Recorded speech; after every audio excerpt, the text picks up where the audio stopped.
Bismillahirrahmanirrahim. Assalamualaikum warahmatullahi wabarakatuh. Perkenalkan, nama saya Elsa Marcella dengan NIM 1760147. Baik, di sini saya akan mereview kembali materi manajemen risiko proyek. Manajemen risiko proyek terdiri dari risiko or problem. Problem adalah masalah secara waktu timbul dari aktivitas atau keputusan yang dilakukan pada masa lalu. Contohnya, macet di Jakarta merupakan gambaran dari masalah karena sudah terjadi pada kondisi saat ini dan penanganan kedepannya dilakukan oleh operasional khusus. Sementara risiko menurut kamus, risiko adalah kemungkinan kerugian atau kecelakaan. Definisi dari risiko proyek adalah sebuah ketidakpastian yang dapat berdampak positif atau negatif bagi proyek. Tujuan dari manajemen risiko adalah untuk meminimalkan potensi risiko negatif sambil memaksimalkan potensi risiko positif. Manajemen risiko proyek terdiri dari mengidentifikasi, menganalisis, dan merespon terhadap risiko yang ada selama proyek agar tujuan proyek tercapai. Dalam pengelolaan perusahaan secara umum, fungsi penerapan manajemen risiko pada tingkat perusahaan adalah 1. Memperkuat analisis pencapaian strategi perusahaan. 2. Memudahkan dalam mengambil keputusan. 3. Meningkatkan produktivitas perusahaan. Perencanaan terdiri dari input, teknik, dan output. Dalam input, faktor lingkungan, aset, proses organisasi, pernyataan ruang lingkungan proyek, rencana manajemen proyek. Sedangkan di teknik ada planning, meeting, dan analisis.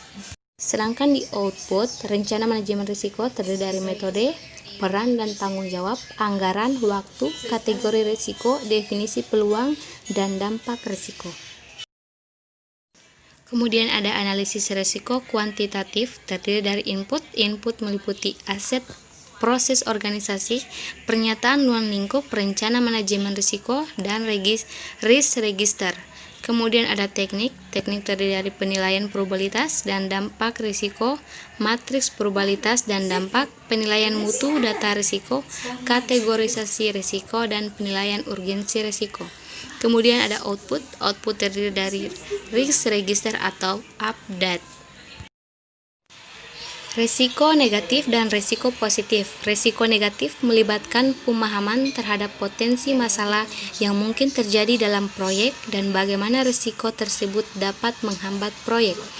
Kemudian risiko positif adalah risiko yang dihasilkan oleh sesuatu yang baik, kadang disebut peluang atau kesempatan. Strategi risiko positif terdiri dari exploit adalah strategi untuk memastikan bahwa kesempatan dapat terrealisasi. Contoh, menugaskan SDM yang lebih berbakat untuk mengurangi waktu penyelesaian atau penyediaan mutu yang lebih baik.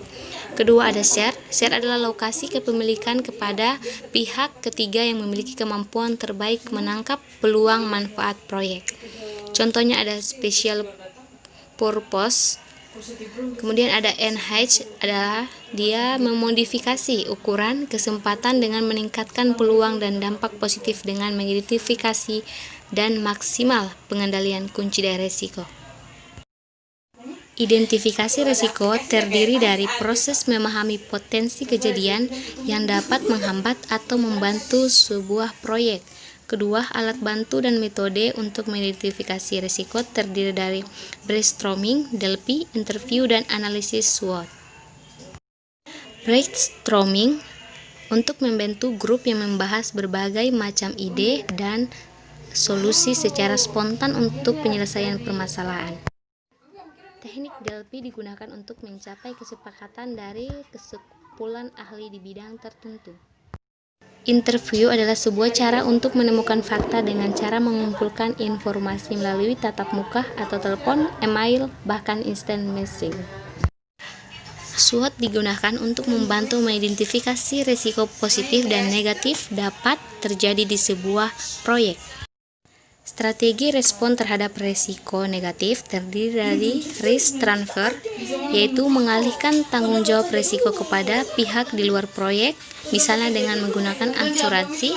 Kedua, risk mitigation adalah usaha untuk mengurangi probabilitas atau konsekuensi bahaya yang diakibatkan oleh risiko.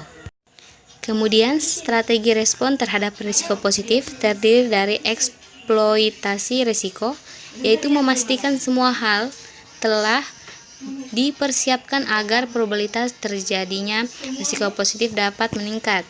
Kemudian, membagi risiko, yaitu berkolaborasi dengan departemen atau pihak lain untuk mengeksploitasikan risiko positif. Residual adalah risiko yang terjadi setelah memperhitungkan kontrol yang sudah dijalankan dalam rangka mengurangi dampak dari risiko utama. Mungkin itu saya dapat saya jelaskan, lebih dan kurangnya mohon dimaafkan, dan ucapan wabillahi taufiq wal hidayah. Wassalamualaikum warahmatullahi wabarakatuh.